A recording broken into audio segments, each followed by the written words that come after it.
He is a Hall of Famer in NASCAR. He has 96 wins across all of the series, the National Series and NASCAR. So let's go ahead and welcome Mark Martin in. And Mark, again, we're talking about these first Cup Series starts and just the emotion surrounding it, the importance of it, and kind of what you remember. So take us back to 1981, your first Cup Series start at North Wilkesboro. Oh, yeah, that I remember a lot, probably more than you want to hear about. We built the car over the winter. I was living and racing out of North Liberty, Indiana, in a little one-bay shop with 4 race cars. So 3 had to be outside. But we took the car. I had never driven a big car. All I'd ever driven, really, that I can think of was late models. I did drive a USAC car a couple times, but took the car up to South Bend Speedway, tested it.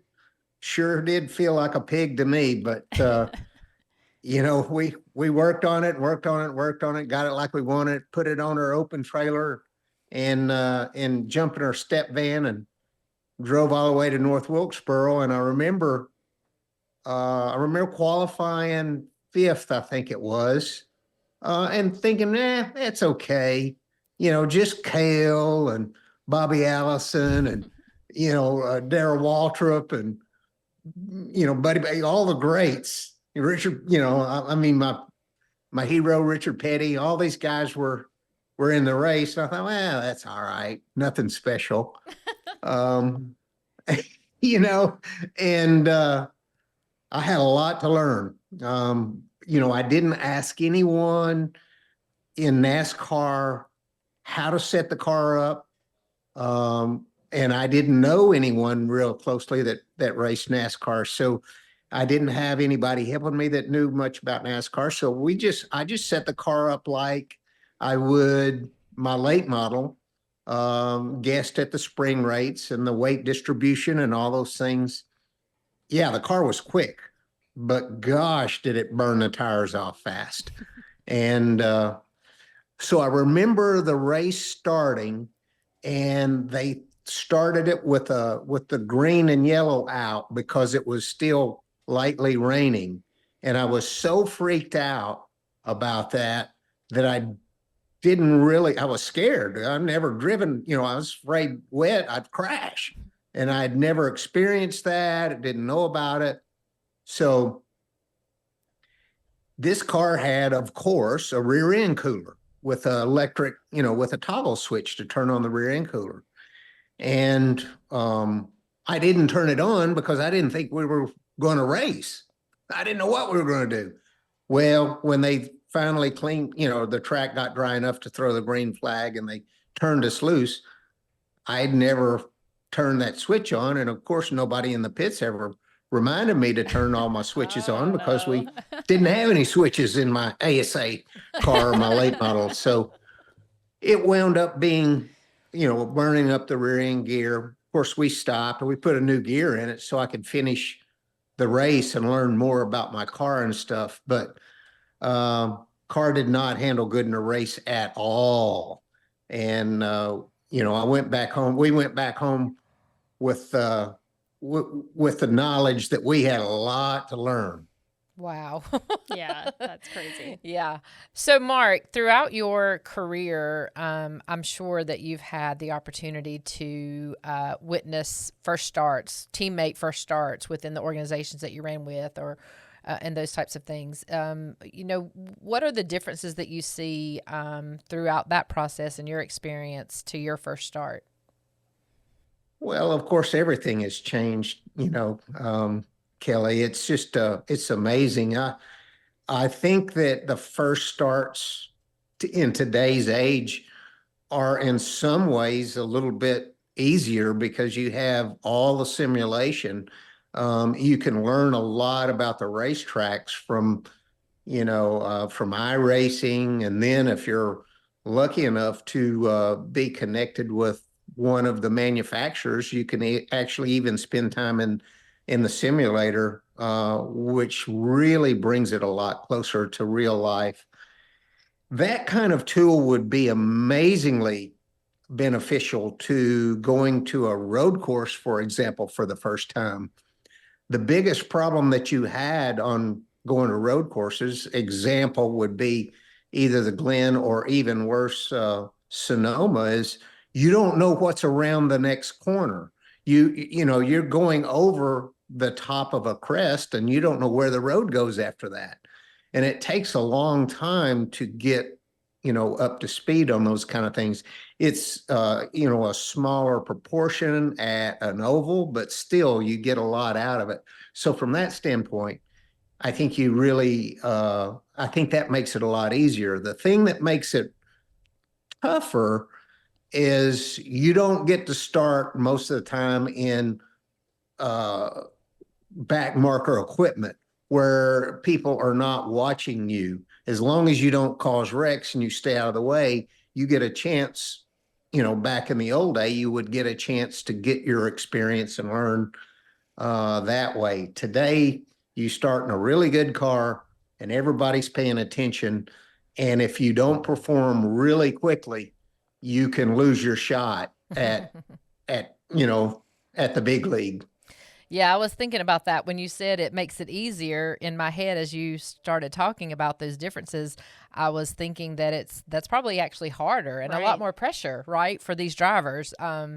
Because the technology absolutely helps you in today's time, but it also can be a detriment, right? Because you're expected to come out, you know, quicker and better and more prepared than you guys were. Do you think that's fair, Mark, though? Do you think that there should be more patience with these guys, give them a little bit more time, even though they do have more resources?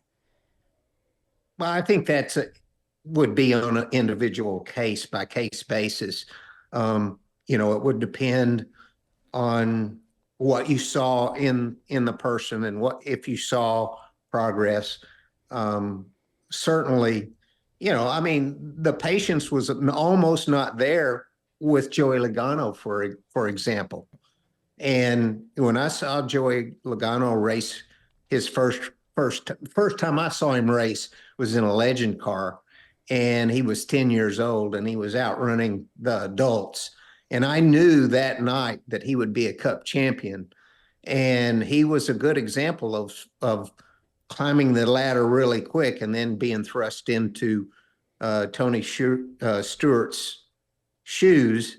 And really it was, you know, his career was touch and go there for a while. So, you know, in his case, certainly, I think he showed enough to warrant, you know, giving him more time. But you don't have a lot of time on, you know, and Kelley knows she's, you know, she runs junior motorsports. I mean, there's only so long that you can wait. There's so much pressure from a performance side to be able to fund these cars that, you know, you only have so long to wait, and then you've got to do, you know, you've got to make a change. So it's tough. It was tough back in the day, no doubt about it. It was really tough to get in the sport when Rusty and I did, and you know, guys at that time. But it's, you know, it is a really challenging today as well in just a different way. Yeah, Mark, that's a great point about Joey Logano, and we're about to talk about this ourselves. So before I let you go, I just want to know, are there any up-and-coming drivers that have impressed you lately? Like, who do you have your eye on right now? Oh, gosh. Well, of course, you guys know Josh Berry for sure. I really, really like Justin Haley. I like the performances he gets. He doesn't really cause an enormous amount of trouble. He seems to bring the cars home.